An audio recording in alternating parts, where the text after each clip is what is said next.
Let's go to the lane of town. Satu kemenangan yang dibutuhkan untuk masuk ke seeding 2-0.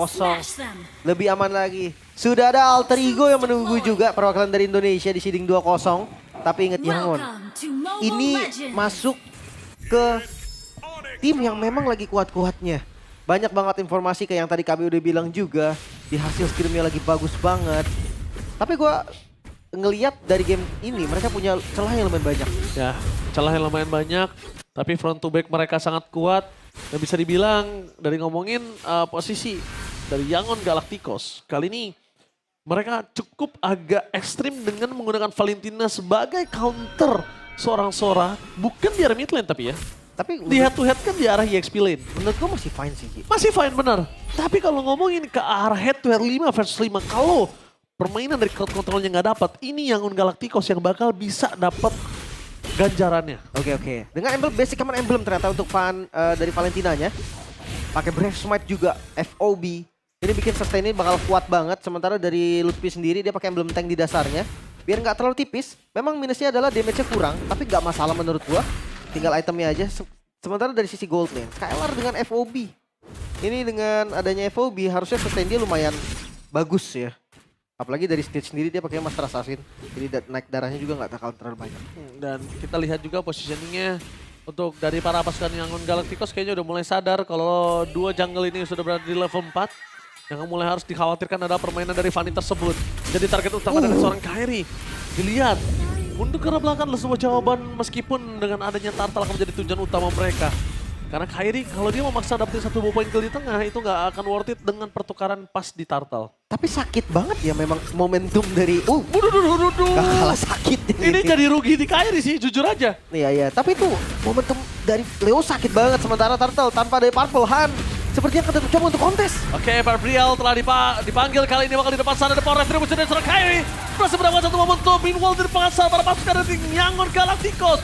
Mereka mau coba untuk membalikan kembali kanan tapi sayangnya Luffy. One by one situation bersama dengan Sora. Sebagai angka yang sama, satu sama.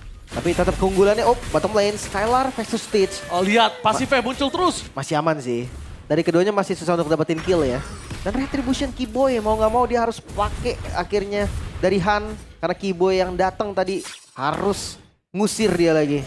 Karena kalau Keyboy pasifnya nyala, satu kali gebuk bisa nggak sengaja purple yang hilang. Iya. Bahkan kayak damage dari Gatot Kaca itu kadang-kadang nggak expect juga loh orang, sesakit itu ya. Iya. Dan Karena pasifnya muncul terus cepat. benar-benar. Keuntungan secara nggak langsung tadi akan ada jatuh untuk Onyx. Karena mereka dapetin turtle-nya. 1-1 masih fine menurut gua. Dan objektif dari kedua gold lane-nya sama-sama nyari Trinity. Entah itu dari Stitch, entah itu dari Skylar. Dan udah mau teleport Dibikin nggak lagi. bisa teleport. Dibikin nggak Tetap. bisa teleport. Tetap sih dia akan paksa datang ke bawah jadinya. Untuk cepetin travel time aja. Tapi itu kebo. Oke, Steel Cable fokus menuju ke arah seorang Skylar tapi nampaknya gagal. Karena Skylar lost vision pertama satu. Tidak kena ke arah Steel Cable-nya. Dan Kacrot tadi sekalipun keluar itu nggak bakal berimpact sama sekali. Masih belum ada damage-nya. Sama, dari Skylar juga masih belum bisa tadi untuk nge-burst. Maka dari keduanya milih untuk sama-sama mundur aja. Gak terlalu agresif juga. Dan tipikal gameplay yang kayak gini menurut gua bakal bagus sih untuk Onyx. Betul, setuju banget. Karena mereka juga bawa marksman gitu kan. Apalagi nanti untuk landingnya bakal lumayan kuat. Sans! Wow, almost the takedown Sans kali ini. Flickernya telah dikeluarkan untuk menuju ke arah Turtle yang kedua. Ini berarti ada satu potensial Sans harus lebih sabar untuk ngebuka positioningnya. Ya, harus lebih respect lagi ya. Damage dari Han ini cukup buat nge-shutdown dia. Di sisi lain Keyboy, karena pok damage lumayan banyak dan ketarik lagi. Oke, Keyboy mencoba untuk kabur dengan Avatar of Guardian. Informasi yang didapatkan tidak ada Avatar of Guardian. Tidak ada flicker dari Sans. Apakah Kairi mampu berhasil mendapatkan Turtle yang kedua untuk tim Onyx kali ini? Karena Ying udah memiliki torrent di tangannya, langsung coba dipasang oleh seorang Kairi. Dibalikan kembali keadaannya. Menuju ke arah belakang, dibalaskan. Balikin. Final Westra kali ini. Membarkan para pasukan dari tim Yangon Galacticos. Meanwhile Han berhasil mendapatkan retribution. Mundur ke arah belakang, Kairi tertinggal seorang diri di depan sana. Menjadi target utama dan ter-take down. Itu dia torrent moment. Ying yang membalikan kembali kanan yang sudah dimiliki oleh para pasukan dari tim Onyx ID. Menurut gua agak terlalu terburu-buru sih. Iya, tujuannya agak beda tadi. Ada yang mau ambil killnya. Dan ketika killnya nggak dapat, selesai dari Naruto. Han langsung lompat ke bagian depan. Dia tahu kali ini tim fightnya bisa dipaksakan. Dan hati-hati 1.300. Wah, Dibully jauh oleh banget. Yangon. Oke. Sedikit ada pause kali ini. Oke, sabar kan kawan. Tapi ya bisa kita bilang ini fatal banget 1.300 langsung stong meninggi seperti itu. Membuat para pasukan dari tim Yangon Galacticos mereka bakal lebih kuat lagi dengan tim fight momennya Profesor KB. Hanya karena satu momen loh. Torrent moment. Iya, karena Stormbind tadi yang diambil. Dan emang targetnya adalah penggunaan torrent atau awan atau cloud kita bilangnya. Stormbind yang kena 2 pemain, tapi ternyata salah satunya ada Kairi di dalamnya. Jadi Keyboy tumbang, Kairi juga nggak bisa bergerak dengan bebasnya. Dan jujur, aku merasa emang di bagian setup turtle yang kedua tadi, Onyx emang belum siap sih. Flicker kebuang, AOG, Revitalize semua kebuang. Jadi ketika mereka masih ingin bergerak ke area dari turtle, udah pasti mereka akan kalah dari segi resource-nya. Iya, dan gue ngerasanya ya kayak tadi Keyboy coba untuk ngedelay sebenarnya ya, ngedelay gerakan dari teman-teman Yangon. Tapi yang kebuang lumayan banyak gitu kan, source gede, Revitalize, EOG. Sementara poke damage-nya tadi cuma ada dari duality-nya Lui. Iya. Oke, berarti apakah sekarang udah saatnya untuk Lutfi tidak muncul dulu di Setuju. map? Gue setuju Agar banget. Stormbind-nya tidak diambil. Minimal kalau maupun ada Stormbind, gue sih punya ini apa namanya? Punya akal-akalan lah. Prefernya tuh kayak oke, Stormbind memang keluar. Oke. Tapi Lutfi itu bukan opener. Tapi Lutfi yang malah counter Nge-react. setup, nge-react dari seorang Ying-nya. Wow. Kalau gue lebih ke arah situ. Kenapa? Karena ngomongin ke arah momentum yang dimiliki para pasukan dari tim Yangon Galacticos itu nggak sebanyak yang dimiliki dari tim Onyx. Gue ngerasa kalau ngumpet dulu ya Lutfi-nya, nggak bisa sih. Karena Lutfi mau nggak mau dia akan tetap maju. Jadi masalahnya bakal jadi tunggu-tungguan. Oke, kalau gitu berarti kalau misalnya Lutfi nggak bisa sebagai tetap harus menjadi seorang opener, ya udah biarkan Keyboy yang nanti nge-cover seluruh Stormbind yang dimiliki oleh pasukan dari tim Yangon Galacticos. Karena gue ngerasa gini nih, Ying muncul gak masalah. Tapi kalau Lutfi-nya gak boleh muncul itu jadi masalah. Karena jadinya 5 lawan 4. Dan jangan lupa Ying ini bikinnya bukan ke magical power. Dia bikin ke defense. Ya, Lihat dia langsung ke arah Oracle ini, Oracle. Ya, 2 hero ring. Dan nanti mungkin akan menuju kepada item-item selanjutnya. Yang penting dia amanin item-item cooldown reduction dulu agar nanti IMU-nya juga akan lebih mudah lagi untuk digunakan. Dan apalagi dengan adanya efek dari Stormbind yang sering kali kita lihat ya, antara dia jadi opener atau dia bakal jadi salah satu penghalau ketika emang ada beberapa hero yang ingin melakukan sebuah team fight. Jadi bisa dibilang yang kata di Ranger Mas bilang, menjadi counter setup. Counter setup ini penting banget sih untuk Onyx. Onyx Iya. udah harus mulai tahu dia nggak boleh ngebuang Avatar of Guardian for nothing gitu loh. Iya, ya. Dia bener-bener kalau mau Stormbind-nya di counter langsung oleh Avatar of Guardian, ini kesempatan Onyx justru sebaliknya. Iya, Bukan Yangon yang dapetin kesempatan. Kalau kita mau coba ubah, biarin ambil Stormbind-nya. Ketika Lutfi-nya di counter, itulah Keyboy masuk. Benar. Tapi satu hal sih yang mungkin tadi ada quote on quote juga dari coach Uzurafeki yang sempat mention ya. Kalau lawan Myanmar, ingat mereka nggak bermain dengan textbook, mereka bermain dengan improvisasi. Ya, Benar. Semuanya berubah ya ketika in game mulai, mereka langsung adaptasi. Apa yang kurangnya nih langsung diperbaiki. ya, dan itu dia yang cukup sulit kalau bisa gue bilang. Terkadang ngelawan orang yang textbook dan ngelawan orang yang fleksibel dengan improvisasi yang lebih tinggi itu lebih sulit yang improvisasi. Setuju. Karena mungkin kalkulasi kita dia akan ke kanan tapi ternyata dia mundur atau maju itu nggak terkalkulat, Prof. Iya. Dan riset lagi sekarang, karena gold lagi dipegang oleh Yangon nih. Cuman nggak jauh, karena 1000 gold aja gitu kan di menit, hampir ke menit 6 masih fine. Setup objektif, ini yang bakal jadi tanda tanya nih. Leomord yang tadi kita harapkan untuk dapetin turtle, ternyata nggak bisa. Sementara dari sisi lain, Fanny akan dapat space. Di menit kelima, gue rasa Fanny-nya akan ngambil laning jauh. Yang dimana itu bakal bikin Split itemnya push. lebih cepat lagi. Split push.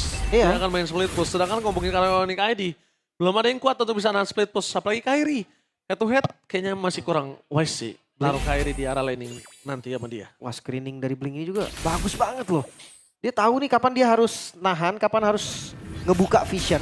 Sementara dari item Scalar dan Stitch nggak beda jauh ya, sama-sama udah jadi satu item pertama. Pick off-nya belum ada jalan lagi nih.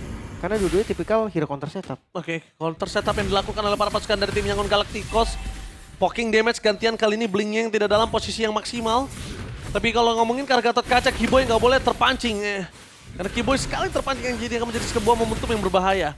Lutfi standby on position. Menuju ke arah Strombin di depan sana. Mendapatkan 1 buah point kill. Oh no. Lalu dibalaskan dan itu dia Federers ke arah belakang sangat baik.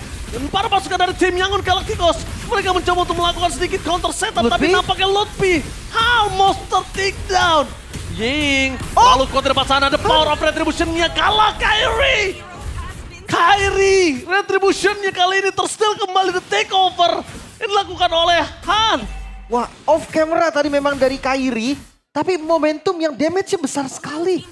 Ternyata ada steal yang begitu baik, bawahnya juga langsung didorong. Jangan lupa mereka punya Lui, ada Lina nih yang selalu bisa mempercepat travel time dari teman-teman Yangon Galacticos. Wow. Steal terhadap Turtle yang mungkin tadi Kairi merasa itu udah mulai cukup aman. Dan Lutfi dengan Strombin menuju ke arah 2 orang, tapi ternyata hanya 1 yang bisa didapatkan. Itu kayaknya kerugian yang sangat mahal untuk para pasukan dari tim Onyx Indonesia. Wah, ini masalah yang cukup serius sebetulnya. Betul, setuju. 2.500 gold di menit ke-8. Tapi kalau untuk high ground, oh ditabrak. Langsung coba ditabrak sampai di depan sana, berhasil mendapatkan salah, langsung berhasil duet! Berhasil melakukan counter setup para pasukan dari tim Yangon Galacticos, mereka terlalu kuat. Tapi sayangnya, Han tidak bisa berhasil mendapatkan apapun. Kairi masih melebihi. Lina di depan Yoji! kuatnya. Momentum yang akhirnya didapatkan oleh Keyboy. Tapi nampaknya mereka masih punya travel time untuk mundur ke arah belakang. Lina Tour and Travel membuat para pasukan dari tim Yangon Galacticos kali ini setidaknya terambil poin killnya. Ya, Fatback. Under turret sih memang tadi. Lumayan beresiko dari Yangonnya juga. Tapi kalau kita lihat gold dari keseluruhan ini turun. Jauh. Goldnya turun, tadi 2000 lebih dan sekarang ke under 2000. Itemnya juga kerasa banget. Sementara Han kelihatan dari Kairinya. Gak bisa sih, susah banget. Leomord tangkap ke arah Fanny tuh agak berat memang. Iya, mutusin kabel aja udah syukur ya. Iya. Even Phantom Stitch itu bisa ada sedikit knockback, tapi menurut gue tetap akan susah. Stitch Dan- ini juga bagus loh tadi, Lim. Iya, dia timingnya bagus banget. Sementara kan Santi pakai flicker nih. Ketika di open sama Ying, itu harus benar-benar hati-hati karena dia bukan purify. Instant kill tadi masalahnya, nggak bergerak sama sekali. Skylar. Harusnya udah Skylar. mulai hati-hati. Kali ini kondisinya belum ada Wind of Nature. Dan Kairi juga standby on position. Dia menjaga Skylar just in case tiba-tiba langsung ada komitra Skylar. Ya. Ini bisa langsung dimainkan. Karena memang vision terakhirnya kita lihat ada Fanny-nya di arah top lane. Lutfi yang akan ngebuka di bagian depan. Satu persatu nih yang Hati-hati. akan ditarik dulu. Landing jauh juga bakal jadi power dari Yangon nih. Soalnya dari teman-teman Onyx nggak ada yang bisa landing jauh. Oke. Paling agak sedikit defensif ya. Paling Sans mungkin dia clear abis itu balik ke dengan Wings by Wings. Atau dari Leomord juga dengan momentum damage yang sakit. Itu clearnya cepat banget pasti. Oh, kalau ngomongin antara koneksi Sansa juga Keyboy, kita udah nggak usah meragukan sih di mid lane ya kan. Tapi kalau ngomongin karena Lutfi, dia harusnya lebih hati-hati. Karena kalau Lutfi kita lihat di sini, dia connect sama Sans. Tapi Keyboy dia agak cukup nahan Avatar Guardian. Bisa gue bilang kalau Keyboy memang nggak coba untuk targeting ke arah belakang. Minimal nutup damage dealer yang diberikan oleh Yangon Galacticos. Mungkin jaga-jaga Ji. Nggak bisa kayak semuanya dipencet barengan gitu kan. Takut gagal tapi Glorious Pathway. Oke, tapi kali ini Glorious Pathway dibuka. Para pasukan dari tim Onyx mencoba untuk melakukan setup, melakukan take over terhadap Lord. Ingat ini bukan Turtle. Keuntungan sangat melimpah. Dan bakal coba dipaksakan oleh Lutfi Avatar Guardian. Oh no. Kali ini Fnatic membuat para pasukan dari tim Yangon Galacticos. Mereka mendapatkan semua keuntungan. Kairi udah gak ada lagi Barbielnya. Tapi Hunter take down oleh Lutfi. Oh no. Dibalaskan dengan Swampin Oh no. dari seorang Ying. Bahkan Skylar gak punya Wind of Nature mencoba untuk bertahan seorang diri. Dan Ying datang, dive in, menutup seorang Skylar. Kehilangan Keyboy, kehilangan Skylar. Membuat akhirnya Lord harus sedikit di-delay lagi. Tapi kabar baiknya tanpa adanya Han, teman-teman dari Yangon juga nggak bisa nih untuk start dari Turtle atau Lordnya terlebih dahulu. Lui-nya free banget loh dari tadi. Iya. 4-0 nih Lui. Tapi tadi udah bagus banget sih yang dilakukan antara Keyboy dan juga Lutfi. Itu yang aku maksud, Lim. Ada yang dapetin dengan Strombin, ada yang nutup ke arah Avatar Guardian. Tapi sayangnya tadi nggak dapet Avatar Guardian. Lutfi? Oh, Lutfi harus mundur ke arah belakang sih. Strombin dibaliskan ke kanan, tapi damage-nya nggak bakal bisa diterima. Lutfi lebih banyak lagi. Damage terlalu sakit. Lutfi masih terlalu lembek dengan 3 kali ter-takedown. Yang kemungkinan akan membuat Lord ini akan di tangan dari Yangon Galacticos. Wah tapi kayaknya bukan Lord yang bebas sih. Ini bukan Lord yang free. Karena kontes bakal terjadi dan let's see. Dicoba. Federal Strike dipaksa oleh saat satu hit terakhir Retribution Han.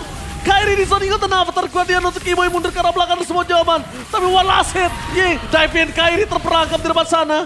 Membuat para pasukan dari tim Onyx ID mereka kehilangan 2 member. Noki Boy di saat mereka harus melakukan defense dengan Lord yang lumayan mengerikan. Oh no, ini masalah yang sangat serius bahkan. Heptasis Malefic masuk ke dalam War X. Dan gue mau nanya di B, gimana sekarang B? Laning jauhnya nggak bisa dipegang juga. Ya udah pasti bakal repot ya karena lawannya adalah Fanny. Dan Han bener-bener sangat presisi sekali. Dia nggak mau loh kalau misalkan hadir ketika laningnya kalah. Dia mau laning jauhnya menang dulu. Iya. Makanya dia bener-bener manage banget minionnya. Tapi kalau kita ngomongin winning condition sedikit Lim. Onyx ID selama masih ada Suns dan Skylar harusnya masih fine, masih aman. Karena untuk ngomongin defense, untuk ngomongin bagaimana cara mereka menghentikan Lord, mereka ada jawabannya. Tapi belum ada jawaban yang pasti kalau Ying tiba-tiba flicker ke dalam dengan menggunakan Stormbind. Wah, kalau Ying yang buka berarti ya itu yang bahaya. Oke, Sas jadi target utama untuk Miss Cable. Tapi tidak ada taul dari Keyboy dengan Unbreakable. Jadi membuat seorang Fanny bisa lolos lagi mundur ke arah belakang. Meanwhile ini adalah kesempatan Lutfi untuk bisa membuat crowd control yang luar biasa di arah bottom lane. Karena kita ngomongin udah menit ke atas 12, udah masuk ke 13. Lutfi tanpa following up damage mereka mundur ke arah belakang. Nah, terkuat itu dia momentum yang sebenarnya bagus. Tapi tidak ada yang bisa didapatkan karena pada lepas semua. Sedangkan di arah top lane one by one situation terkait dan juga Han hanya bisa melakukan distraction, mengusir mundur untuk ngamanin point kill pasti. Agak cukup sulit kali ini. Nafas panjang harus benar-benar kita rasakan. Tapi seenggaknya masih bisa defense Onyx ID. Masih bisa. Mereka memukul mundur teman-teman dari Yangon Galacticos terus Pathway. Blink. Kairi target utama Kairi. No way! Kairi ter-take down. Papil harus masuk kanan dari depan sana. Lihat Skylar disoding out oleh para pasukan dari tim Yangon Galacticos. Lebih bermain dengan sangat luar biasa. Melakukan distraction di depan sana agar tidak ada yang bisa melakukan diving terhadap Skylar dan juga Suns. Ini dia 2 poin utama yang dibilang Profesor KB. Selama masih ada dua harusnya mereka masih bisa melakukan defensive moment. Lihat fokus ke arah base. Tapi nampaknya masih ada Velasquez. Han masih sabar. Tapi ternyata terlalu banyak minion yang masuk. Membuat para pasukan dari tim Yangon Galacticos menumbangkan Skylar ini bencana. Yangon Galacticos membuat Onyx terpuruk best of one series. The Dark Horse. The real Dark Horse! Yap, membuat akhirnya satu slot terakhir di pool 20 terisi. Yangon Galacticos membuktikan bahwa mereka lebih layak masuk atau maju ke pool 20. Against the all odds, Yangon Galacticos menjadi tim terakhir, bukan Onyx. Onyx harus struggling. Onyx harus crumbling juga dari seeding satu sama. Setelah kita melihat bagaimana tim Liquid Philippine Alter Ego Selangor Red Giants dan sekarang disusul dengan Yangon Galacticos yang akan menjadi tim keempat yang akan berada di decider match 2-0 makin dekat dengan knockout stage. Wow, siapa yang menyangka gameplay yang begitu baik dari Yangon tadi nggak bisa diantisipasi sama Onyx dengan setup yang rapi. Jujur gue ngelihat lebih banyak momen dari Ying daripada dari Lutfi. Itu dia Ying dengan Valentinanya yang emang dari awal tujuannya mengambil Stormbind berkali-kali tanpa adanya counter setup. Gak ada counter setup. Yang selalu kita mention dari awal. Dan walaupun tadi Suns dan Skylar tersisa tapi ternyata tidak ada yang bisa menghandle wave minionsnya. Alhasil endgame tercipta hanya tersisa Suns dan dia tidak akan mampu untuk melakukan clear wave sendirian. 1-0, best of one series, tidak ada game selanjutnya. Itulah yang membuat Onyx harus sadar diri nanti di seeding satu sama. Dan saat lagi kita akan mendengarkan interview bersama dengan pemenang dari match ke-7 Yangon Galacticos.